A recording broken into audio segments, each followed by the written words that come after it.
Hallelujah. ദൈവമേ സ്തുതി, ദൈവമേ സ്തോത്രം, ദൈവമേ ആരാധന. ഹല്ലേലൂയ. ഒരു നിമിഷം നമുക്ക് കണ്ണുകളടച്ച് കരങ്ങൾ നെഞ്ചോട് ചേർത്തുകൊണ്ട് നമുക്ക് ഏറെ തീവ്രതയോടുകൂടെ പ്രാർത്ഥിക്കാം. ദിവ്യകാരുണ്യനാഥനായ ഈശോയെ, പൂർണ്ണ ഹൃദയത്തോടെ, പൂർണ്ണ ആത്മാവോടെ, പൂർണ്ണ മനസ്സോടെ ഞങ്ങൾ അങ്ങയുടെ സന്നിധിയിലായിരിക്കുന്നു. ഞങ്ങളുടെ ജീവിതത്തെ പൂർണ്ണമായും ഞങ്ങൾ അങ്ങയുടെ സന്നിധിയിൽ സമർപ്പിച്ച് പ്രാർത്ഥിക്കുന്നു. യാക്കോബ് ശ്ലീഹായുടെ ലേഖനം 4-ാം അധ്യായം 8-ാം തിരുവചനത്തിൽ ഞങ്ങൾ വായിക്കുന്നു, നീ എന്നോട് ചേർന്ന് നിൽക്കുക, ഞാൻ നിന്നോടും ചേർന്ന് നിൽക്കും. പൂർണ്ണമായ ഹൃദയത്തോടെ, പൂർണ്ണമായ ആത്മാവോടെ, പൂർണ്ണമായ മനസ്സോടെ ഞങ്ങളുടെ ജീവിതങ്ങളെ പൂർണ്ണമായും നിന്റെ സന്നിധിയിൽ സമർപ്പിച്ചുകൊണ്ട് ഞങ്ങളായിരിക്കുമ്പോൾ ഞങ്ങളുടെ ജീവിതത്തെ അങ്ങ് വിശുദ്ധീകരിക്കണമേ. ഞങ്ങളുടെ പ്രതീക്ഷകളെ അങ്ങ് നിറവേറ്റണമേ. ഞങ്ങളുടെ സ്വപ്നങ്ങളെ അങ്ങ് ഫലപ്രാപ്തിയിൽ എത്തിക്കണമേ. ഞങ്ങളുടെ ജീവിതങ്ങളെ മുഴുവനായും അങ്ങയുടെ സന്നിധിയിലേക്ക് സമർപ്പിക്കുന്നു. അങ്ങയുടെ അനുഗ്രഹത്തിന് മുൻപിൽ വിശ്വാസപൂർവ്വം നിൽക്കുന്ന ഞങ്ങളുടെ ഹൃദയങ്ങളെ അങ്ങ് ആശീർവദിക്കണമേ, അനുഗ്രഹിക്കണമേ. ഞങ്ങളുടെ വ്യക്തി ജീവിതത്തെ, കുടുംബ ജീവിതത്തെ, സമൂഹ ജീവിതത്തെ വിശുദ്ധിയോടുകൂടെ കാത്തു സൂക്ഷിക്കുവാനും സംരക്ഷിക്കുവാനുമുള്ള വലിയ കൃപാവരം ഞങ്ങളുടെ ജീവിതത്തിലേക്ക് നൽകണമേ. എപ്രകാരമാണോ പരിശുദ്ധ കന്യകാമറിയം വചനത്തെ ഹൃദയത്തിൽ സ്വീകരിച്ച് അതിനെ ധ്യാനിച്ചത്, അതുപോലെ ഞങ്ങളുടെ ജീവിതങ്ങളും അങ്ങയെക്കുറിച്ചുള്ള വിശുദ്ധമായ ചിന്തകളാൽ ധ്യാനാത്മകമാക്കുവാൻ ഞങ്ങളെ അനുഗ്രഹിക്കണമേ. എപ്രകാരമാണോ വിശുദ്ധ ഔസേപ്പ് പിതാവ് മറുതലിക്കാതെ വചനത്തിന് മുൻപിൽ സമർപ്പണം ചെയ്ത് വിശുദ്ധിയുടെ, വിശ്വാസത്തിന്റെ പിതാവെന്ന് നാമകരണത്തിലേക്ക് കടന്നു വന്നത്, അതുപോലെ തന്നെ ഞങ്ങളുടെയും ജീവിതങ്ങളിൽ വിശ്വാസത്തിന്റെ യഥാർത്ഥ സാക്ഷികളായി തീരുവാനുള്ള വലിയ കൃപാവരം നൽകണമേ. സകല വിശുദ്ധരെ കാവൽ മാലാഖമാരെ ഞങ്ങൾക്ക് തുണയായിരിക്കണമേ. പിതാവും പുത്രനും പരിശുദ്ധാത്മാവിനും സ്തുതി. ഹല്ലേലൂയ. യേശുവേ നന്ദി, യേശുവേ സ്തോത്രം. സ്നേഹമുള്ളവരെ, മനുഷ്യന്റെ ജീവിതമെന്ന് പറയുന്നത് ഒരു തരത്തിൽ അല്ലെങ്കിൽ മറ്റൊരു തരത്തിൽ ആകുലതകളുടെ ഒരു പൂർണ്ണതയാണെന്ന് നമുക്ക് മനസ്സിലാക്കാനായിട്ട് പറ്റും. അവൻ ജീവിതത്തിന്റെ തുടക്കം മുതൽ അവസാനം വരെ ആകുലപ്പെട്ടുകൊണ്ട് ജീവിതത്തെ കാണുകയും അതിനെ നിരീക്ഷിക്കുകയും ചെയ്യുന്നവനാണ്. ഒരു കുഞ്ഞ് ജനിച്ചു കഴിഞ്ഞിട്ടുണ്ടെങ്കിൽ അവൻ വളരുമോ എന്ന്, അല്ലെങ്കിൽ എന്തൊക്കെ കൊടുത്താൽ ഈ കുഞ്ഞ് വളരും, നെറിയിലാക്ക് കൊടുക്കണോ അല്ലെങ്കിൽ ഹോർലിക്സ് കൊടുക്കണോ, എന്തൊക്കെ കൊടുത്താൽ ഈ കുഞ്ഞ് യഥാർത്ഥത്തിൽ വളരുമെന്നുള്ളതിനെ കുറിച്ച് മാതാപിതാക്കള് ഏറെ ആകുലപ്പെട്ടു തുടങ്ങുകയാണ്. അത്യാവശ്യമൊന്നു കാലുറപ്പിച്ച് നിർത്തുന്ന സമയത്ത് മാതാപിതാക്കൾ വീണ്ടും ചിന്തിക്കുകയാണ്, ഇനി ഈ കുഞ്ഞിനെ പഠിപ്പിക്കാൻ എവിടെയെങ്കിലും വിടണോ, എന്റെ കൊച്ചു പഠിക്കുവോ, ഇംഗ്ലീഷ് മീഡിയത്തിൽ പഠിപ്പിക്കണോ, സാധാരണ മീഡിയത്തിൽ പഠിപ്പിക്കണോ, ഏതി പഠിപ്പിച്ചാൽ എന്റെ കുഞ്ഞ് രക്ഷപ്പെടുമെന്നുള്ള ആകുലത രണ്ടാമതുണ്ടാവുകയാണ്. കുറച്ചുകൂടെ കഴിയുമ്പോൾ എന്റെ കുഞ്ഞിന് എങ്ങനെയെങ്കിലും ഒരു ജോലി കിട്ടണമെന്നുള്ള ആകുലതകള് വീണ്ടും നമ്മുടെ ജീവിതത്തിൽ നിറഞ്ഞു നിൽക്കുകയാണ്. എന്തെങ്കിലും ജോലി കിട്ടിയാൽ പോരാ, നല്ല ഒരു ജോലി കിട്ടണം. അത് കഴിയുമ്പോൾ വീണ്ടും ചിന്തിക്കുകയാണ്, ദൈവമേ എന്റെ മകന് നല്ലൊരു പെണ്ണിനെ കിട്ടണം, അല്ലെങ്കിൽ എന്റെ മകൾക്ക് നല്ലൊരു ചെറുക്കനെ കിട്ടണം. എങ്ങനെയെങ്കിലും ഉള്ള ഒരുത്തനെ കിട്ടിയാൽ പോരാ, കള്ളുകുടിയില്ലാത്ത, ചീട്ടുവലിയില്ലാത്ത, സുന്ദരനും സുമുഖനുമായ 5 അക്ക ശമ്പളമുള്ള നല്ലൊരു മനുഷ്യനെ കിട്ടണം. അപ്പൊ അതിനു വേണ്ടിയിട്ടായി പിന്നീടുള്ള ആകുലത. അത് കഴിയുമ്പോൾ പിന്നീട് എങ്ങനെയെങ്കിലും ഒന്ന് മരിക്കാനായിട്ട് ഒരു താല്പര്യത്തോടു കൂടി പ്രാർത്ഥിക്കുന്നു. ഇങ്ങനെ ജീവിതത്തിന്റെ തുടക്കം മുതൽ അവസാനം വരെ ഒരു മനുഷ്യൻ യഥാർത്ഥത്തിൽ ആകുലത കൊണ്ട് ജീവിക്കാൻ വേണ്ടിയിട്ട് വിളിക്കപ്പെട്ടവനാണ്. ആകുലത ഒഴിഞ്ഞ ഒരു സമയം അവനില്ല. അവൻ എല്ലാ തരത്തിലുള്ള കാര്യങ്ങളെക്കുറിച്ചും വിശദമായി ചിന്തിക്കും, ആകുലപ്പെടും, ധ്യാനിക്കും. എന്നാൽ ഒരേ ഒരു കാര്യത്തെക്കുറിച്ച് മാത്രമേ അവന് ആകുലത ഇല്ലാത്തതുള്ളൂ, അത് അവന്റെ മരണത്തെക്കുറിച്ചാണ്. ചിലയൊക്കെ പ്രസംഗങ്ങളൊക്കെ കേൾക്കുമ്പോൾ പലതരത്തിലെ പ്രസംഗങ്ങളെ വർഗീകരിക്കുന്നുണ്ട് ഇപ്പൊ ആൾക്കാര്. ചില പ്രസംഗങ്ങള് ഉറക്കം വരുന്ന പ്രസംഗങ്ങളുണ്ട്, ചില പ്രസംഗങ്ങള് സന്തോഷം തരുന്ന പ്രസംഗങ്ങളുണ്ട്, അല്ലെങ്കിൽ ചിലത് സങ്കടം തരുന്ന പ്രസംഗങ്ങളുണ്ട്. കഴിഞ്ഞ ദിവസം ഒരു ചേട്ടത്തി എന്നോട് പറഞ്ഞു, അച്ഛാ പ്രസംഗം എന്ന് പറയുന്നത് ഞങ്ങളുടെ ജീവിതത്തോട് ചേർന്ന് നിൽക്കുന്ന കാര്യങ്ങളാണെങ്കിൽ ഞങ്ങൾക്ക് ചിന്തിക്കാൻ പറ്റുള്ളൂ. അമേരിക്കയിലെ മീനിന്റെ കാര്യത്തെക്കുറിച്ച് പറഞ്ഞ് ഞങ്ങളുടെ ജീവിതത്തോട് യാതൊരു ബന്ധമില്ലാത്ത കാര്യങ്ങൾ പറഞ്ഞാൽ എങ്ങനെയാണ് ഞങ്ങൾ അതിനോട് യഥാർത്ഥത്തിൽ സംവദിക്കുക? വിശ്വാസത്തെക്കുറിച്ച് പറയുമ്പോൾ അന്റാർട്ടിക്കയിലുള്ള ആമയുടെ കാര്യം ഉദാഹരണം പറഞ്ഞാല് പലപ്പോഴും ഞങ്ങൾ ഉറങ്ങിപ്പോകുന്നു. അതുകൊണ്ട് അങ്ങനെയുള്ള ഒന്നല്ല. പക്ഷെ ജീവിതത്തോട് ബന്ധപ്പെട്ടതും നമ്മൾ ചിന്തിക്കാനായിട്ട് വലിയ താല്പര്യമില്ലാത്തതുമായ ഒരു വിഷയമാണ് മരണം എന്നുള്ള ചിന്ത. മരണം എന്ന് പറയുമ്പോൾ പ്രത്യേകമായിട്ട് ഓർക്കണം. ആ ചേട്ടത്തി ഇങ്ങോട്ട് പോന്നപ്പോ എന്നോട് പറഞ്ഞു, മരണത്തെക്കുറിച്ചൊക്കെ ആരെങ്കിലും പറയൂ അച്ഛാന്ന് ചോദിച്ചു. കാരണം മരണമെന്ന് പറയുന്നത് ഒരു മനുഷ്യന് ഏറ്റവും പേടിയുള്ള ഒരു വസ്തുതയാണ്. 3 ദിവസങ്ങൾക്ക് മുമ്പ് ഞാൻ വികാരിയച്ഛന്റെ മുറിയിലിരുന്ന് വികാരിയച്ഛൻ എന്നെ മരണത്തിന്റെ ഒപ്പീസിന്റെ പാട്ട് പഠിപ്പിച്ചുകൊണ്ടിരിക്കുക. ഞാൻ പട്ടം കിട്ടിയിട്ട് എനിക്ക് 3-4 മാസം ആയിട്ടുള്ളൂ. അപ്പൊ വികാരിയച്ഛൻ പാട്ട് പഠിപ്പിച്ചുകൊണ്ടിരിക്കുമ്പോഴും തൊട്ടടുത്തൂടെ വന്ന ചേട്ടൻ പറഞ്ഞു, എന്റെ പൊന്നച്ഛാ പേടിപ്പിക്കരുത്. മനുഷ്യൻ മാനം മര്യാദക്ക് ജീവിച്ചുകൊണ്ടിരിക്കുന്ന സമയത്ത് ഇതുപോലുള്ള കാര്യങ്ങൾ പറഞ്ഞ് പേടിപ്പിക്കരുത് എന്ന് പറഞ്ഞു. അപ്പോൾ നമ്മൾ ചിന്തിക്കേണ്ട ഒരു കാര്യം, മനുഷ്യന് ചിന്തിക്കാനും ധ്യാനിക്കാനും ഒട്ടും താല്പര്യമില്ലാത്തതും അവന്റെ ജീവിതത്തോട് വളരെ ക്രിയാത്മകമായിട്ട് അടുത്തു നിൽക്കുന്നതുമായ ഒരു യാഥാർത്ഥ്യം എന്ന് പറയുന്നത് മരണം എന്നുള്ളതാണ്. പക്ഷെ മരിക്കാൻ ഒരുവനും തയ്യാറല്ല, താല്പര്യമില്ല. മരണത്തെക്കുറിച്ചുള്ള ചിന്ത പോലും ബുദ്ധിമുട്ടാണ്. അതുകൊണ്ട് മരണത്തെക്കുറിച്ച് പറഞ്ഞാൽ 10 മിനിറ്റിനുള്ളിൽ ആളുകൾ ഉറങ്ങും എന്ന് ആ ചേട്ടത്തി എന്നോട് ബെറ്റ് വെച്ചിട്ടാണ് ആ ചേട്ടത്തിയുടെ മുമ്പിൽ നിന്ന് ഞാനിങ്ങോട്ട് പോകുന്നത്. പണ്ട് ഒരു വികാരിയച്ഛൻ 1 മണിക്കൂർ കുടുംബ യൂണിറ്റിൽ പ്രസംഗിക്കുന്ന ഒരച്ഛനുണ്ടായിരുന്നു. വളരെ സുന്ദരമായിട്ട് അച്ഛൻ പ്രസംഗിക്കും. പക്ഷെ ആളുകൾക്ക് ഇത് വളരെ ബുദ്ധിമുട്ടായി തുടങ്ങി. അവര് 15 മിനിറ്റ് കഴിയുമ്പം പതുക്കെ ഉറങ്ങാൻ തുടങ്ങും. ഒരു 30 മിനിറ്റ് ആകുമ്പം അവര് വീഴും. പിന്നീട് 45 മിനിറ്റ് ആകുമ്പോൾ കാപ്പിയായി എന്ന് പറയുമ്പോഴാണ് അവര് പിന്നീട് എഴുന്നേൽക്കുന്നത്.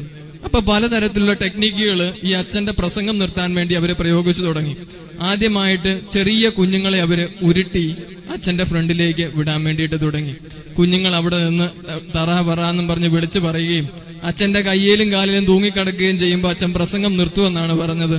പക്ഷെ അച്ഛൻ ഈ കുഞ്ഞുങ്ങളെ എടുത്ത് മടിയിലിരുത്തിയിട്ട് പറഞ്ഞു, വളരെ സുന്ദരമായിട്ട് പറഞ്ഞു, നിങ്ങൾ ഈ കുഞ്ഞുങ്ങളെ പോലെ ആകുന്നില്ലെങ്കിൽ നിങ്ങൾക്ക് സ്വർഗരാജ്യം കിട്ടുകയില്ല എന്ന് പറഞ്ഞ് കുഞ്ഞുങ്ങളെ കുറിച്ച് സുന്ദരമായിട്ട് പറയാനായിട്ട് തുടങ്ങി. ഇത് കണ്ട് പലതരത്തിലുള്ള ചേട്ടന്മാരും എന്തെങ്കിലും ചെയ്യണമല്ലോ. ചേട്ടന്മാര് പലതരത്തിലുള്ള വായിക്കോട്ടകൾ വിട്ട് പ്രതികരിക്കാനായിട്ട് തുടങ്ങി. പല വെറൈറ്റികളുണ്ട്. ഒന്ന് കോട്ടുവാ വിട്ടിട്ട് വാ പൊത്തുന്ന വെറൈറ്റി ഉണ്ട്. വിടുന്നതിന് മുമ്പ് വാ പൊത്തുന്ന ഒരു വെറൈറ്റി ഉണ്ട്.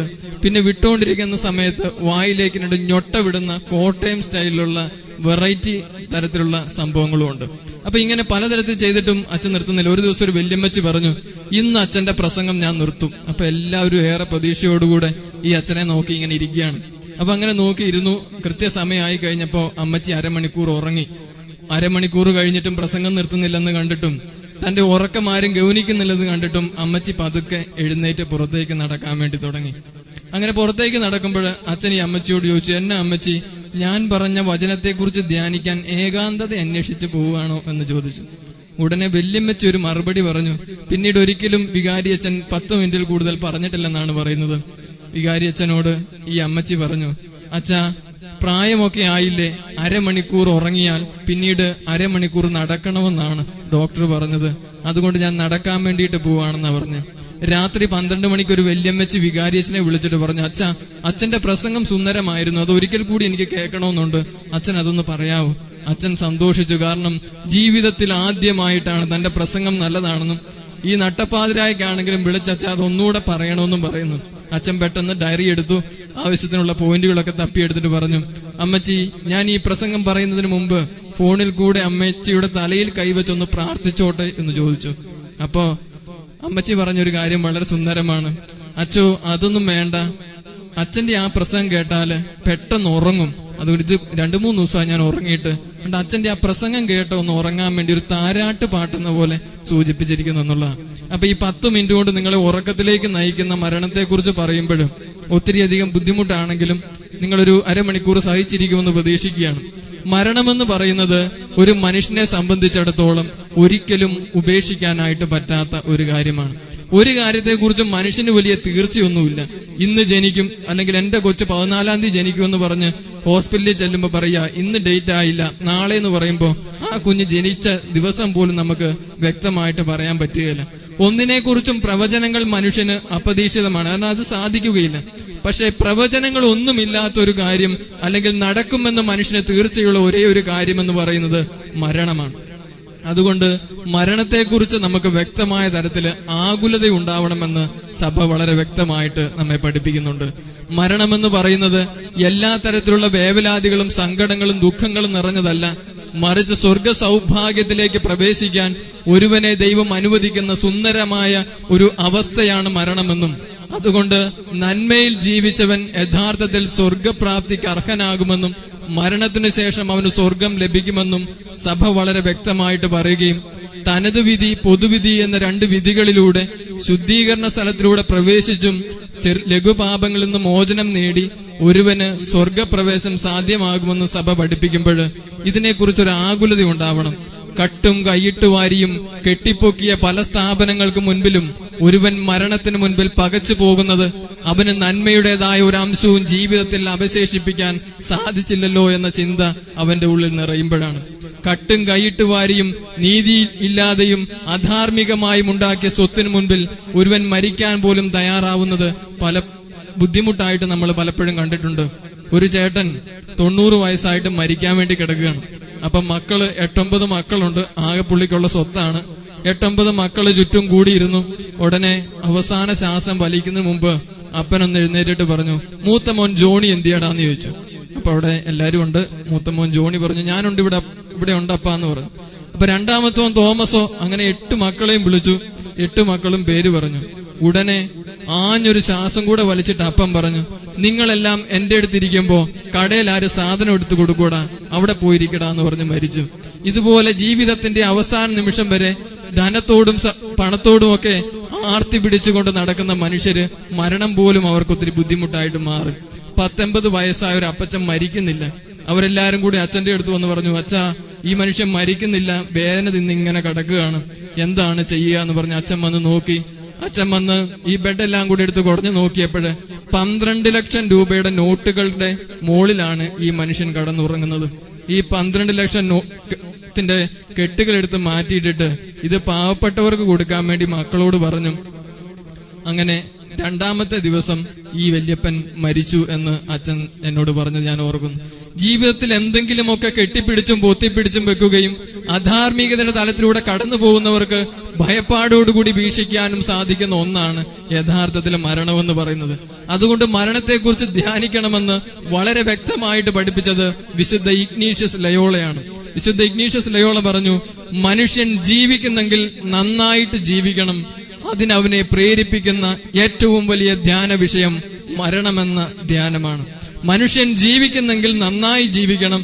നന്നായി ജീവിക്കാൻ ഒരുവനെ പ്രേരിപ്പിക്കുന്ന സുന്ദരമായ ധ്യാന വിഷയമെന്നുണ്ടെങ്കിൽ അത് മരണമാണ്. പക്ഷെ ഒരു കാലത്ത് നമ്മൾ മരണത്തെക്കുറിച്ച് ചിന്തിച്ചിട്ടുണ്ടോ? ഇല്ല എന്നുള്ളതാണ്. മരണത്തെക്കുറിച്ച് ആകുലതപ്പെട്ടിട്ടുണ്ടോ? ഇല്ല എന്നുള്ളതാണ് സത്യം. മരണത്തെക്കുറിച്ച് യഥാർത്ഥമായ ഒരു ആകുലതയും ഒരു ധ്യാന ചിന്തയും ഒരുവനെ കൂടുതൽ വിശുദ്ധിയിലേക്ക് വളർത്തും. ഫ്രാൻസിസ് മാർപ്പാപ്പ വളരെ സുന്ദരമായിട്ട് പറഞ്ഞൊരു കാര്യമുണ്ട്. ജീവിതം സന്തോഷകരമാക്കണമെങ്കിൽ അടിസ്ഥാനമായി ഒരുവൻ ചെയ്യേണ്ട കാര്യം നന്നായി ജീവിക്കുക, രണ്ടാമത് ജീവിക്കാൻ പ്രേരിപ്പിക്കുക എന്നുള്ളതാണ്. ഒരു കാലത്തും മനുഷ്യൻ ജീവിക്കാൻ മറന്നു പോകുന്നു എന്നുള്ളതാണ് ഏറ്റവും വലിയ പ്രശ്നം. മക്കൾക്ക് വേണ്ടിയും ഭർത്താവിന് വേണ്ടിയും കഷ്ടപ്പാട് ഇങ്ങനെ സ്വീകരിച്ച് അവസാനം യഥാർത്ഥത്തിൽ ജീവിക്കാനായിട്ട് മറന്നു പോകുന്നു. സന്തോഷത്തിന്റെ വലിയ അനുഭവങ്ങളൊന്നും കാത്തു സൂക്ഷിക്കാതെ മക്കൾക്ക് വേണ്ടി കുറെ പണം കെട്ടിപ്പിടിച്ചുണ്ടാക്കിയത് കൊണ്ടല്ല. ഫ്രാൻസിസ് മാർപ്പാപ്പ പറയുന്നു, ജീവിതം എന്ന് പറയുന്നത് ആഘോഷിക്കാൻ വേണ്ടിയിട്ടുള്ളതാണ്. വല്ലപ്പോഴുമൊക്കെ ഒരുമിച്ച് പുറത്തു പോവുകയും ഒരുമിച്ചിരുന്ന് ഭക്ഷണം കഴിക്കുകയും ഒരു ഉല്ലാസ യാത്രയ്ക്ക് പോവുകയും ചെയ്യേണ്ടത് ആവശ്യമാണെന്ന് പറഞ്ഞിട്ട് മാർപ്പാപ്പ പറയുകയാണ്, തീർച്ചയായിട്ടും നിങ്ങൾ ജീവിതം എന്ന് പറയുന്നത് വിശുദ്ധിയോടുകൂടി ആഘോഷിക്കണം. അതോടൊപ്പം തന്നെ ഈ വിശുദ്ധി മറ്റുള്ളവരിലേക്ക് പകർന്നു കൊടുത്തുകൊണ്ട് ഒരു പ്രചോദനമായിട്ട് നമ്മുടെ ജീവിതങ്ങളെ മാറുകയും ചെയ്യണം. അതായത് അതിന് ജീവിക്കാൻ പ്രേരിപ്പിക്കുകയും ചെയ്യുന്ന സുന്ദരമായൊരു കാര്യമായിട്ട് വിശുദ്ധ ഇഗ്നീഷ്യസ് ലയോളയുടെ വാക്കുകൾ നമുക്ക് സ്വീകരിക്കാം. വിശുദ്ധിയിലേക്ക് പ്രവേശിക്കാൻ ഒരുവനെ സഹായിക്കുന്ന ഏറ്റവും സുന്ദരമായ ചിന്തയും ധ്യാനവും അവൻ മരിക്കുമെന്നുള്ളതാണ്. എല്ലാ മനുഷ്യനും മരിക്കുമെന്നുള്ളത് അടിസ്ഥാനപരമായ ഒരു സത്യമാണ്. അതുകൊണ്ടാണ് മനുഷ്യനെ മർത്യൻ എന്ന് വിളിക്കുന്നത്. മർത്യൻ എന്ന് പറഞ്ഞാൽ മരണമുള്ളവനാണ്. അമർത്യതയിലേക്ക് അവന് പ്രയാണം ചെയ്യണമെങ്കിൽ മർത്യനായ മനുഷ്യൻ മരണത്തിലൂടെ പ്രവേശിക്കണമെന്നും നന്മയിലൂടെ പ്രവേശിച്ചാൽ യേശുക്രിസ്തു നേടിത്തന്ന കുരിശുമരണത്തിന്റെ ശക്തി കൊണ്ട് അവന് വിശ്വാസത്തിന്റെ തീവ്രതയിലേക്ക് പ്രവേശിക്കാമെന്നും വളരെ വ്യക്തവും ശക്തവുമായിട്ട് വിശുദ്ധ ഗ്രന്ഥങ്ങളിലൂടെ പുതിയ നിയമത്തിലൂടെ യേശുക്രിസ്തു വളരെ സുന്ദരമായിട്ട് വ്യക്തമാക്കുന്നു. അടുത്തൊരു കാര്യം, ഉറക്കത്തിലിരുന്ന് കേൾക്കേണ്ടതോ അല്ലെങ്കിൽ വാർദ്ധക്യത്തിലെത്തുമ്പോൾ സ്വീകരിക്കേണ്ടതോ ഒന്നല്ല മരണം. യുവാവായിരിക്കുമ്പോൾ, ഒരു കുട്ടിയായിരിക്കുമ്പോൾ വളരെ സുന്ദരമായിട്ട് പഠിപ്പിക്കേണ്ട ഒരു വിഷയമാണ്. സെൻ ബുദ്ധിസത്തില് മെഡിറ്റേഷൻ ഓഫ് ഡെത്ത് എന്ന് പറയുന്ന ലോക പ്രശസ്തമായ ഒരു ധ്യാന മെത്തേഡുണ്ട്. അതിപ്രകാരമാണ് രാവിലെ എഴുന്നേൽക്കുമ്പോൾ അവര് സന്യാസിമാരെല്ലാരും കൂടിയിട്ട് അവര് ധ്യാനിക്കും. വളരെ സ്വസ്ഥമായിട്ട് ഇരുന്നിട്ട് ശ്വാസോച്ഛ്വാസവും ഒക്കെ നല്ല ദ്രുതഗതിയിൽ എടുത്തിട്ട് അവര് സന്തോഷത്തോടു കൂടി ഇരുന്നിട്ട് ഈ ധ്യാനം നയിക്കുന്നയാള് പറയും, ഇപ്പോൾ നിങ്ങൾ പതുക്കെ കണ്ണടച്ചിട്ട് ഉൾക്കണ്ണുകൊണ്ട് കാണുക, നിങ്ങളിപ്പോൾ മരിക്കാൻ പോവുകയാണ്. ഇപ്പൊ ഇങ്ങനെ മരിച്ചിങ്ങനെ ശവപ്പെട്ടിയിൽ ഇങ്ങനെ കടത്തുന്നു. ഒത്തിരിയധികം പേര് പലതരത്തിലുള്ള പൂവുകൾ കൊണ്ട് അലങ്കരിക്കുന്നു. ഒരിക്കലും നമ്മളോട് മിണ്ടാത്ത പലരും വന്ന് പൊട്ടിക്കരയുന്നു. നമ്മൾ ആട്ടി ഓടിച്ച പലരും ഗ്ലിസറിൻ തേച്ച് പൊട്ടിക്കരയുന്നു. കൊച്ചുമക്കളൊക്കെ വളരെ സുന്ദരമായി അമ്മാമ്മയുടെയും അപ്പാപ്പന്റെയും ഒക്കെ ശരീരം അലങ്കരിക്കാൻ വേണ്ടി പൂവിന് വേണ്ടി തല്ലുകൂടുന്നു. ഇതൊക്കെ നമ്മളിങ്ങനെ കണ്ടുകൊണ്ടിരിക്കുക. 3 പ്രാവശ്യം ഒരു ദിവസം ഈ ധ്യാന വിഷയത്തിലൂടെ പ്രവേശിച്ചാൽ തീർച്ചയായും അവന് വിശുദ്ധമായിട്ട് ജീവിക്കാൻ പറ്റും.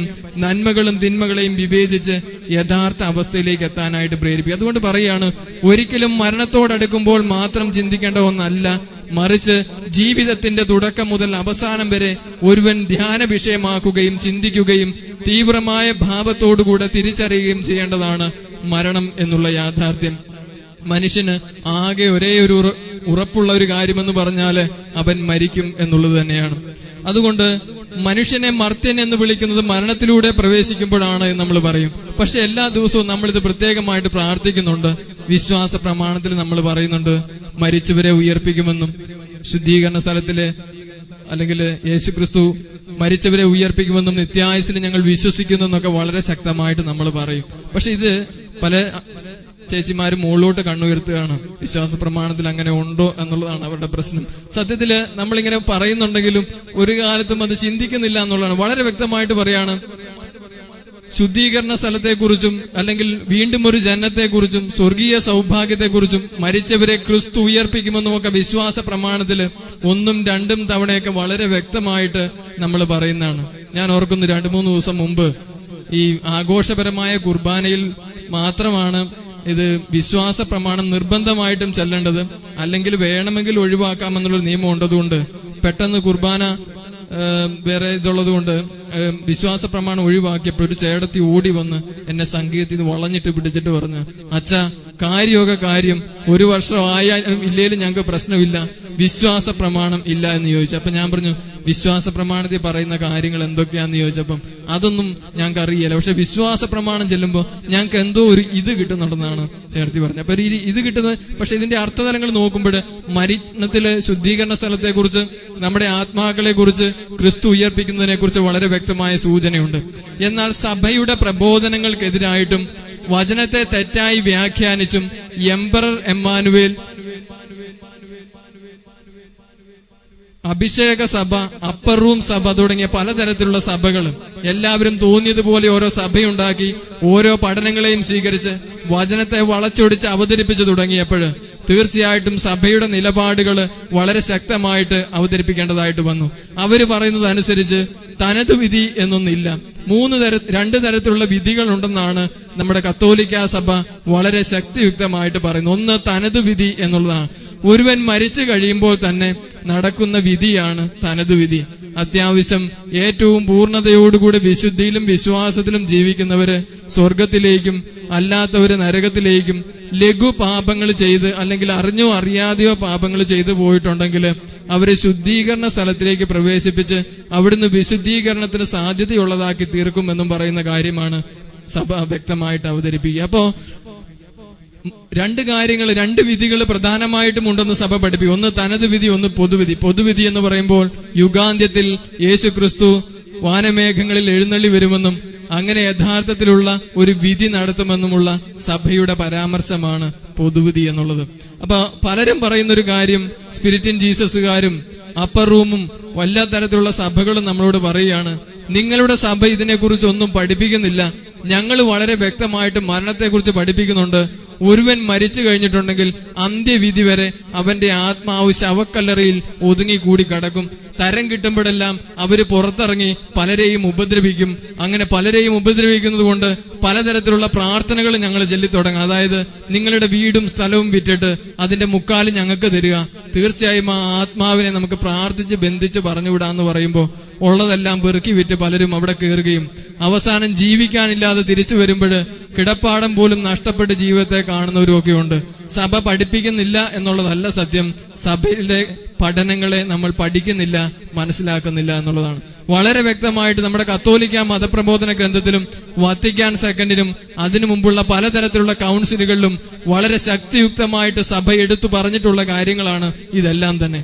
പക്ഷെ ഇതിനെക്കുറിച്ച് പഠിക്കാനോ കേൾക്കാനോ താല്പര്യമില്ലാത്തവർ വിളിച്ചു പറയാണ്, കത്തോലിക്ക സഭയിൽ ഇതിനെക്കുറിച്ചൊന്നും വളരെ വ്യക്തമായിട്ട് പഠിപ്പിക്കുന്നില്ല. കത്തോലിക്ക സഭയാണ് ഏറ്റവും കൂടുതലായിട്ട് ശുദ്ധീകരണ സ്ഥലത്തെക്കുറിച്ച് അല്ലെങ്കിൽ പൊതുവിധിയെക്കുറിച്ച് യുഗാന്ത്യത്തെക്കുറിച്ച് വളരെ സുന്ദരമായി വസ്തുനിഷ്ഠവും വ്യക്തവുമായിട്ട് അവതരിപ്പിച്ചിട്ടുള്ളത് എന്ന് മനസ്സിലാക്കണമെങ്കിൽ നമ്മൾ ചരിത്രത്തിന്റെ താളുകളിലൂടെ പോയാൽ മതി. അപ്പോൾ ചിന്തിക്കേണ്ട ഒരു കാര്യം, നമ്മൾ യഥാർത്ഥത്തിൽ മരിച്ചവർ പോയിട്ടുണ്ടെങ്കിൽ എന്തിനു വേണ്ടിയാണ് മരിച്ചവർക്ക് വേണ്ടി പ്രാർത്ഥിക്കുന്നത് എന്നൊരു കാര്യമാണ്. പ്രാർത്ഥിക്കേണ്ട കാര്യമുണ്ടോ? കുറെ കുർബാന ചൊല്ലിയത് കൊണ്ടോ ഒപ്പീസ് ചൊല്ലിയത് കൊണ്ടോ അല്ലെങ്കിൽ പാവപ്പെട്ടവർക്ക് എന്തെങ്കിലുമൊക്കെ കൊടുക്കേണ്ടതിന്റെ ആവശ്യതയുണ്ടോ? ജീവിതകാലത്ത് നല്ലത് ചെയ്യാഞ്ഞിട്ട് ഇനി മരിച്ച കാലത്ത് എന്തെങ്കിലും നമ്മൾ ചെയ്തിട്ടുണ്ടെങ്കിൽ ഉപകാരപ്രദമാകും. ഇതിനെക്കുറിച്ച് മനസ്സിലാക്കണം. നമ്മൾ മക്കബായരുടെ 2-ാം പുസ്തകം 12-ാം അധ്യായം 43 മുതൽ 45 വരെയുള്ള തിരുവചനങ്ങൾ വളരെ വ്യക്തമായിട്ട് ഒന്ന് മനസ്സിലാക്കിയാൽ മതി. യുദ്ധത്തിന് പോയ പലരും തിരിച്ച് ശവശരീരമായിട്ട് തിരിച്ചു വന്നു കഴിഞ്ഞപ്പോഴും അവിടെ ഉണ്ടായിരുന്നവരെല്ലാരും അവരുടെ ശവശരീരം എടുത്ത് മറവ് ചെയ്യാൻ നോക്കുമ്പോൾ അവരുടെ ശരീരത്തോട് ചേർന്ന് യാമ്നിയായിലെ വിഗ്രഹങ്ങളുടെ ടാറ്റൂസ് പതിപ്പിച്ചത് കണ്ടിട്ട് അവരേറെ സങ്കടത്തോടുകൂടി ദൈവത്തോട് കരഞ്ഞപേക്ഷിക്കുകയും ദൈവമേ ഇവരെ നിത്യനരകത്തിന് അർഹരായി തീർക്കരുതേ എന്ന് പ്രാർത്ഥിക്കുകയും 2000-ത്തിലധികം ദ്രാഗ്മ വെള്ളി നാണയങ്ങൾ ശേഖരിച്ചിട്ട് അവര് ജെറൂസലേമിലെ പാവപ്പെട്ടവരെ സഹായിക്കാൻ വേണ്ടിയിട്ട് കൊടുത്തുവിടുകയും ചെയ്തു. പ്രാർത്ഥനയിലും ഉപവാസത്തിലും ഉപവിപ്രവർത്തനങ്ങളിലും ശുദ്ധീകരണ സ്ഥലത്തിൽ കഷ്ടത അനുഭവിക്കുന്നവരെ തീർച്ചയായും സ്വർഗപ്രവേശനത്തിൽ സാധ്യമാക്കാമെന്ന് സഭ വളരെ വ്യക്തമായിട്ട് പഠിപ്പിക്കുന്നുണ്ട്. എന്നാൽ നരകത്തിലേക്ക് പ്രവേശിച്ച ഒരുവനെ സംബന്ധിച്ചിടത്തോളം അതൊരിക്കലും സാധ്യമല്ല എന്ന് തന്നെയാണ് സഭ പഠിപ്പിക്കുന്നത്. അത് വളരെ വ്യക്തമായി നമുക്ക് കാണണമെങ്കിൽ അബ്രാഹത്തിന്റെയും ലാസറിന്റെയും ധനവാന്റെയും ഉപമയിൽ നമ്മൾ കാണുന്നുണ്ട്. ഞാൻ എന്നെ അങ്ങോട്ടേക്ക് കയറ്റി വിടണമേ എന്ന് പറഞ്ഞ് അവൻ പ്രാർത്ഥിക്കുമ്പോൾ പറയാ, ഞങ്ങളും നിങ്ങളും തമ്മിൽ വലിയ ഒരു വിടവുണ്ട്. ആ വിടവ് ശുദ്ധീകരണത്തിൻ്റെതായ വിടവാണ്. എന്നാൽ നരകത്തിന്റെ നിത്യാഗ്നിയിൽ കിടക്കുന്ന നിനക്കൊരിക്കലും സ്വർഗത്തിന്റെ പ്രവേശനം സ്വന്തമാക്കാനായിട്ട് സാധിക്കുകയില്ല. വചനം വളരെ വ്യക്തമായിട്ട് മരണത്തെ സൂചിപ്പിക്കുന്നത് പാപം ചെയ്യുന്നവൻ മരണത്തിലേക്ക് പ്രവേശിക്കുന്നു എന്നാണ്. ഉൽപ്പത്തിയുടെ പുസ്തകം 2-ാം അധ്യായം 17-ാം തിരുവചനത്തിൽ വളരെ വ്യക്തമായിട്ട് പറയുന്ന ഒരു കാര്യമുണ്ട്. നന്മ തിന്മയുടെ ഫലം നീ ഭക്ഷിക്കരുത്, ഭക്ഷിച്ചാൽ നീ മരിച്ചു പോവും. നന്മ തിന്മയുടെ ഫലം നീ ഭക്ഷിക്കരുത്, അങ്ങനെ ഭക്ഷിക്കുകയാണെങ്കിൽ നീ മരിച്ചു പോവും. ഏതെങ്കിലും ഒരുവൻ പാപം ചെയ്താൽ ഉടനെ മരിക്കും എന്നുള്ള ഒരു സൂചനയല്ല അവിടെയുള്ളത്. ഒരുവൻ പാപം ചെയ്താൽ ദൈവസ്നേഹത്തിൽ നിന്ന് അവൻ അകന്നു പോകുമെന്നും ദൈവസ്നേഹത്തിൽ നിന്ന് അകന്നു നിന്നുകൊണ്ട് അവൻ മരണത്തിലേക്ക് പ്രവേശിച്ചാൽ അവൻ മരിക്കപ്പെട്ട നിത്യാഗ്നിയുടെ നരകത്തിന്റെ അവസ്ഥയിലേക്ക് പ്രവേശിക്കുമെന്നാണ് ഇതിന്റെ അർത്ഥമെന്നും സഭാവ്യാഖ്യാനങ്ങൾ വളരെ വ്യക്തമായിട്ട് തരുന്നുണ്ട്. 2-ാം അധ്യായം 19-ാം തിരുവചനം പറയുകയാണ്, ആദിമാതാപിതാക്കന്മാരോട് പറയാണ്, നിങ്ങൾ ഒരു കാര്യം ചെയ്യണം, നന്മ തിന്മയുടെ അറിവിന്റെ ഫലത്തിൽ നിന്ന് നിങ്ങൾ ഭക്ഷിക്കരുത്, ഭക്ഷിച്ചാൽ നിങ്ങൾ മരിച്ചു പോകും. വീണ്ടും നമ്മൾ കാണുന്നു 3-ാം അധ്യായം 19-ാം തിരുവചനത്തില് വീണ്ടും പറയുകയാണ്, കായേനെ സ്വന്തം സഹോദരനായ ആബേലിനെ തല്ലിക്കൊന്ന് വരുമ്പോഴ് ദൈവം അവനോട് ചോദിക്കുന്നു, നിന്റെ സഹോദരൻ ആബേൽ എവിടെ? അവൻ ചോദിക്കുന്നു, ഞാൻ എന്റെ സഹോദരന്റെ കാവൽക്കാരനാണോ? ഇത് കേട്ടിട്ട് ശാപത്തോടുകൂടി ദൈവം അവന് ഒരു അനുഗ്രഹത്തിന്റെ നിഷേധം കൊടുക്കുന്നു. അനുഗ്രഹത്തിന്റെ നിഷേധം കൊടുത്തിട്ട് പറയാണ്, നീ ശപിക്കപ്പെട്ടവനായിരിക്കും, മണ്ണിൽ നിന്ന് രൂപപ്പെട്ട നീ മണ്ണിലേക്ക് പോവും, മരണത്തിലേക്ക് നീ പ്രവേശിക്കും. വീണ്ടും നമ്മൾ കാണുന്നുണ്ട് റോമാക്കാർക്ക് എഴുതിയ ലേഖനം 5-ാം അധ്യായം 12-ാം തിരുവചനത്തിൽ വളരെ വ്യക്തമായിട്ട് സൂചനയുണ്ട്. പാപം ചെയ്യുന്നവൻ മരണത്തിലേക്ക് പ്രവേശിക്കുന്നു, ക്രിസ്തുവിന്റെ കുരിശു മരണത്തിലൂടെ വീണ്ടും സൗഖ്യത്തിലേക്ക് പ്രവേശിക്കാൻ നിനക്ക് സാധിക്കും.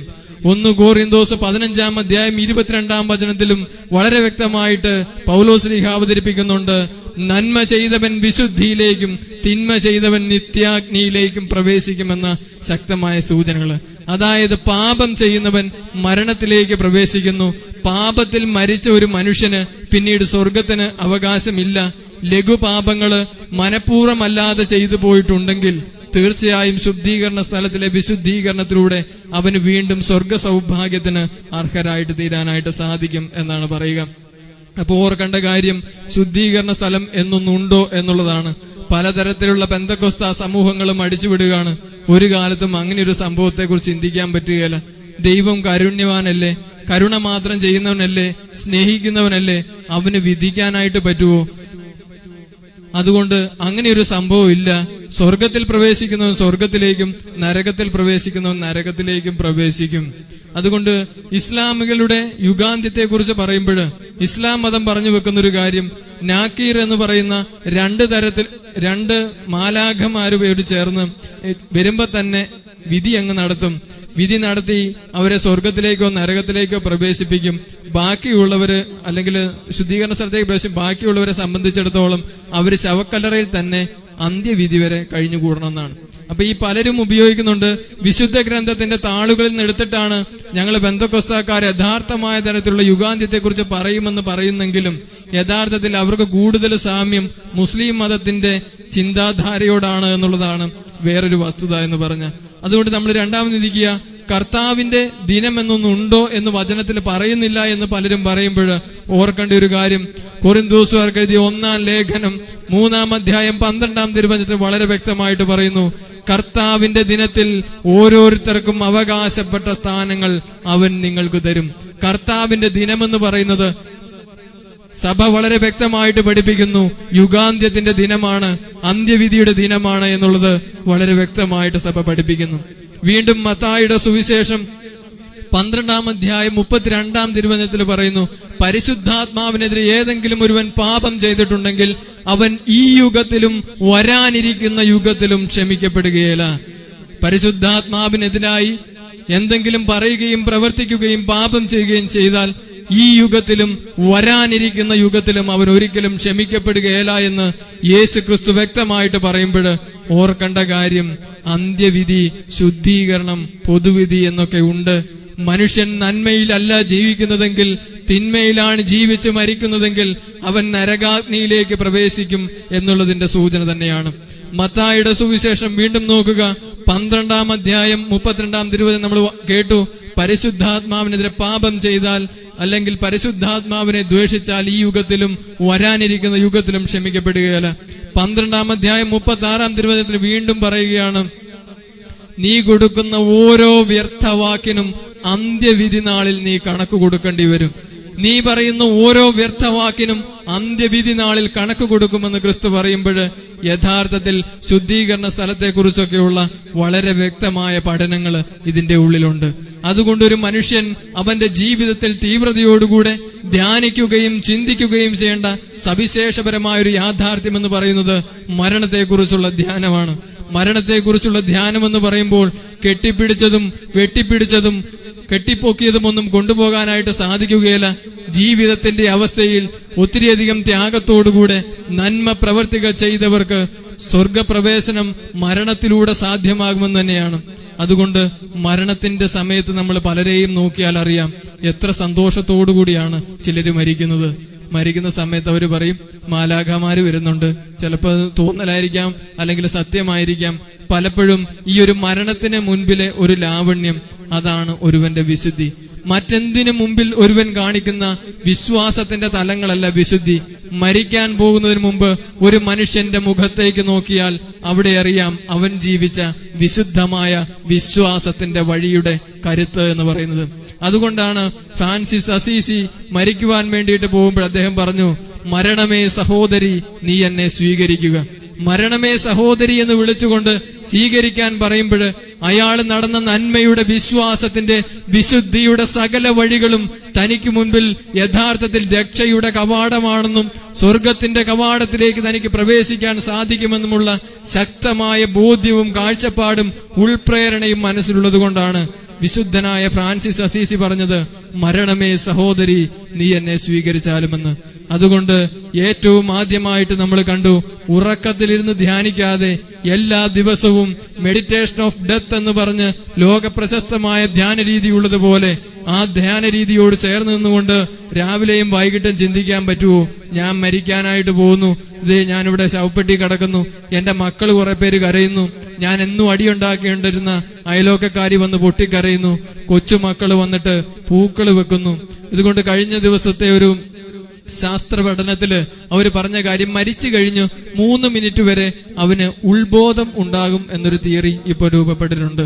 അങ്ങനെ ഉണ്ടാകുമ്പോൾ അത് സത്യമാണെങ്കിൽ തീർച്ചയായിട്ടും നമുക്ക് കാണാം പലരും വരുന്നതും ദുഃഖപ്പെടുന്നതും കഷ്ടപ്പെടുന്നതുമൊക്കെ.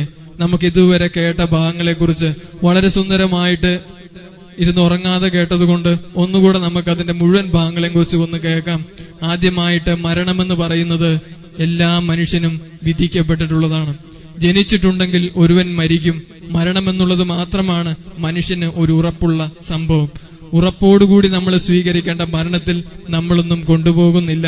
അതുകൊണ്ട് മരണത്തെക്കുറിച്ച് ആകുലതയുണ്ടാവണമെന്ന് സഭ പറയുന്നു. രണ്ടാമതായിട്ട്, മരണത്തെക്കുറിച്ച് ധ്യാനിക്കണമെന്ന് വിശുദ്ധ ഇഗ്നീഷ്യസ് ലയോള നമ്മളെ പഠിപ്പിക്കുന്നു. വീണ്ടും ഉറക്കത്തിലിരുന്ന് കേൾക്കേണ്ടതോ വാർദ്ധക്യത്തിലിരുന്ന് ചിന്തിക്കേണ്ടതോ ആയ വിഷയമല്ല മരണം എന്ന് നമ്മൾ കണ്ടു. മരണത്തെക്കുറിച്ചുള്ള ചിന്ത നമ്മെ എല്ലാ തരത്തിലുമുള്ള ഉറക്കത്തിൽ നിന്നും ഉണർത്തും എന്ന് നമ്മൾ കണ്ടു. അതുകൊണ്ടാണ് മനുഷ്യൻ മരണത്തെ യഥാർത്ഥത്തിൽ ധ്യാനിക്കണം, ചിന്തിക്കണം. നല്ല ജീവിതത്തിലേക്ക് പ്രവേശിക്കാൻ, നന്നായി ജീവിക്കുവാനും നന്നായിട്ട് മറ്റുള്ളവരെ പ്രേരിപ്പിക്കാനും ഒരുവനെ സഹായിക്കുന്നത് മരണചിന്തയാണ്. ശുദ്ധീകരണ സ്ഥലം ഉണ്ടോ എന്നുള്ള ചോദ്യത്തിന്, അല്ലെങ്കിൽ അവർക്ക് വേണ്ടി പ്രാർത്ഥിക്കണോ എന്ന ചോദ്യത്തിന് മക്കബായർക്കാർക്ക് എഴുതിയ 2-ാം പുസ്തകത്തില് 12-ാം അധ്യായം 43-45 വചനങ്ങൾ നമ്മൾ കണ്ടു. കൊറിന്തോസുകാർക്ക് എഴുതിയ 1-ാം ലേഖനം 3-ാം അധ്യായം 12-ാം തിരുവചനത്തിൽ കർത്താവിന്റെ ദിനത്തെക്കുറിച്ചുള്ള സൂചന കണ്ടു. വീണ്ടും നമ്മൾ മത്തായിയുടെ സുവിശേഷം 12:32 കണ്ടു, പരിശുദ്ധാത്മാവിനെതിരെ പാപം ചെയ്താൽ ഈ യുഗത്തിലും വരാനിരിക്കുന്ന യുഗത്തിലും ക്ഷമിക്കപ്പെടുകയില്ല. വീണ്ടും നമ്മൾ കണ്ടു 3-ാം അധ്യായം 16-ാം തിരുവചനത്തിൽ കണ്ടു, നീ പറയുന്ന ഓരോ വ്യർത്ഥവാക്കിനും അന്ത്യവിധി നാളിൽ കണക്ക് കൊടുക്കേണ്ടി വരും എന്ന് പറയുന്നു. അതുകൊണ്ട് പാപത്തിൽ ജീവിക്കുന്നവൻ മരണത്തിലേക്ക് പ്രവേശിക്കുന്നുവെന്ന് ഉൽപ്പത്തിയുടെ പുസ്തകം 2-ാം അധ്യായം 17-ാം തിരുവചനവും 3-ാം അധ്യായം 19-ാം തിരുവചനവും ഹെബ്രായർക്ക് എഴുതപ്പെട്ട റോമാക്കാർക്ക് എഴുതിയ ലേഖനം 5-ാം അധ്യായം 12-ാം തിരുവചനവും കൊറിന്തോസുകാർക്ക് എഴുതിയ 1-ാം ലേഖനം 15-ാം അധ്യായം 22-ാം തിരുവചനവും വളരെ വ്യക്തമായിട്ട് നമ്മെ പഠിപ്പിക്കുന്നുണ്ട്. അതുകൊണ്ട് തനതുവിധിയുണ്ടോ പൊതുവിധിയുണ്ടോ എന്ന് ചോദിക്കുമ്പോൾ എല്ലാം ഈ ലോകത്തിലാണെന്ന് പറഞ്ഞ് നമുക്ക് ഒഴിയാതിരിക്കാം. ഒരു നിമിഷം നമുക്ക് നമ്മുടെ കരങ്ങള് നെഞ്ചോട് ചേർത്ത് കണ്ണുകൾ അടച്ച് ധ്യാനാത്മകമായ ഒരു നിമിഷം നമുക്ക് നിൽക്കാം. ദിവികാരുടെ നാഥനായ ഈശോയെ, ഫ്രാൻസിസ് മാർപ്പാപ്പ പറഞ്ഞ വചനങ്ങൾ ഞങ്ങൾ ഓർക്കുന്നു. ജീവിക്കുക, ജീവിക്കാൻ പ്രേരിപ്പിക്കുക. വിശുദ്ധ ഇഗ്നീഷ്യസ് ലയോള പറഞ്ഞ കാര്യം ഞങ്ങൾ മനസ്സിൽ സൂക്ഷിക്കുന്നു. മനുഷ്യനായാൽ നന്നായി ജീവിക്കണം. നന്നായി ജീവിക്കണം എന്നൊന്നുണ്ടെങ്കിൽ മരണത്തെക്കുറിച്ച് അവൻ ധ്യാനിക്കണം. ഈയൊരു ഞങ്ങളുടെ ജീവിതം എന്ന് പറയുന്നത് മരണത്തിൽ ഒതുങ്ങുന്ന ഒന്നല്ല എന്ന് ഞങ്ങൾ ഉറച്ചു വിശ്വസിക്കുന്നു. സ്വർഗപ്രവേശനത്തിലേക്കുള്ള വലിയൊരു തീർത്ഥാടന യാത്രയാണ് ഞങ്ങളുടെ ജീവിതമെന്ന് ഞങ്ങൾ അറിയുന്നു. നന്മ ചെയ്ത് അങ്ങയുടെ വിശ്വാസത്തിൽ ആഴപ്പെട്ട് വിശുദ്ധീകരിക്കപ്പെട്ട് യഥാർത്ഥമായ മരണത്തെ സന്തോഷത്തോടുകൂടെ സ്വീകരിക്കേണ്ടവരാണ് എന്ന് ഞങ്ങൾ ഉറച്ചു വിശ്വസിക്കുന്നു. ഉദ്ധാനമുണ്ടെന്നും ശുദ്ധീകരണ സ്ഥലമുണ്ടെന്നും വിശ്വാസ പ്രമാണത്തിൽ ശക്തമായി ഏറ്റുപറയുന്നത് പോലെ ഏറെ തീവ്രതയോടെ തീഷ്ണതയോടെ ഞങ്ങൾ ഏറ്റുപറയുന്നു. ഈശോയെ, ഞങ്ങളെ നല്ല മരണത്തിന് ഒരുക്കണമേ. വിശുദ്ധിയോടുകൂടെ മരിക്കുവാൻ ഞങ്ങളെ സഹായിക്കണമേ.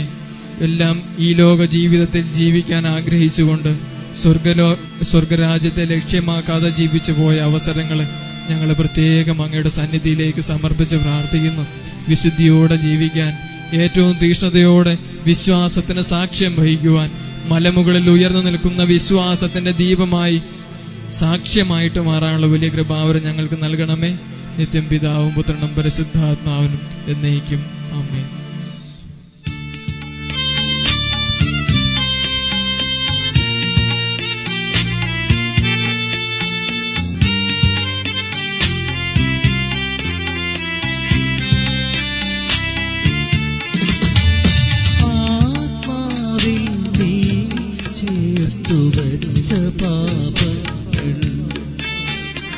അനുദിനം ആവഹിച്ച നിന്റെ പാപങ്ങൾ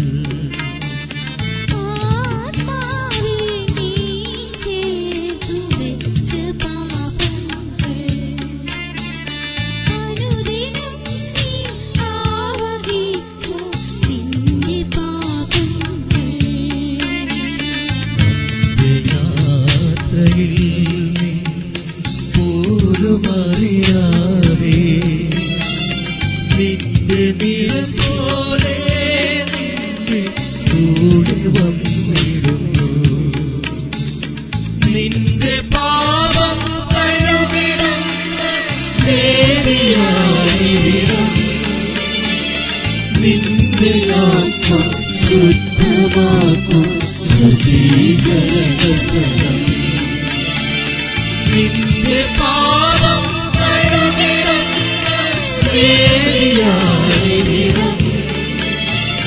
നിന്റെ ആത്മം ശുദ്ധമാക്കും ശുദ്ധീകരണ സ്ഥലം.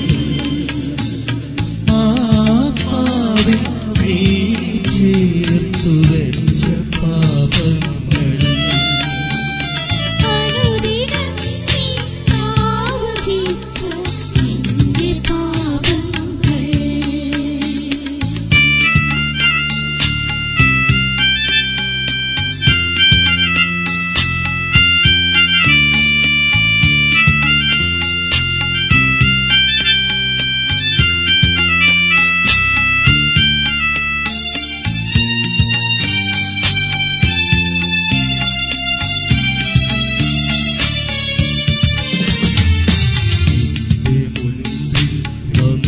ചേർന്ന ലോഭമോഹങ്ങൾ മാറ്റി നിർത്തിയിടാതെ നീ ആസ്വദിച്ചില്ലേ.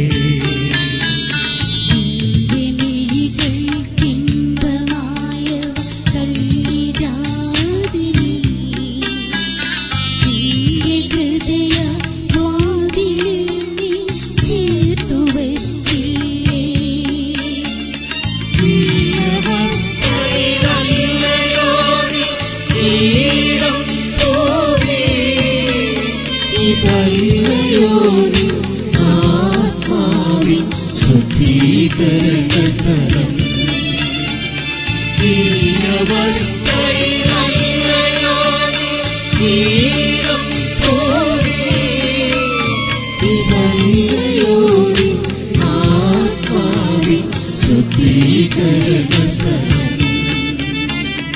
ആത്മാവിൻ നീ ചേർത്തു വെച്ച പാപങ്ങൾ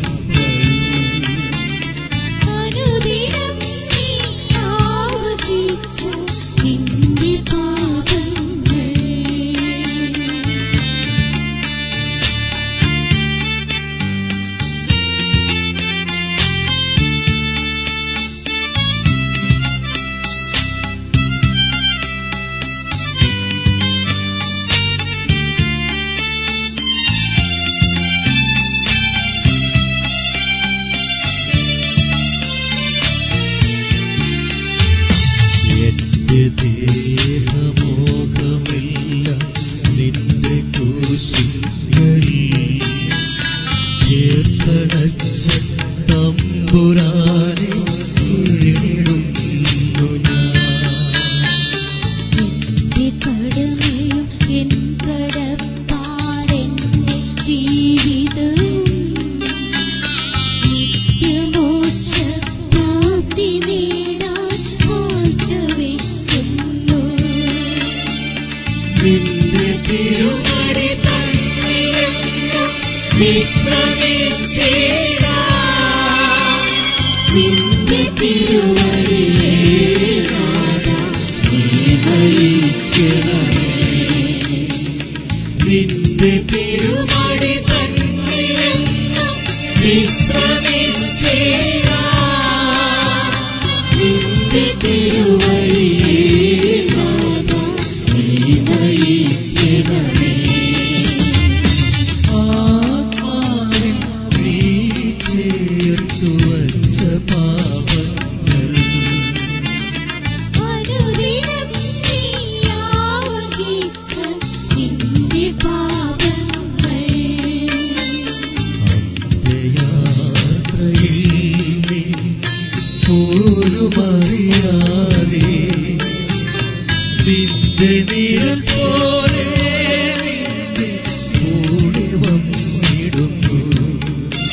നിന്റെ ആത്മ ശുദ്ധമാക്കും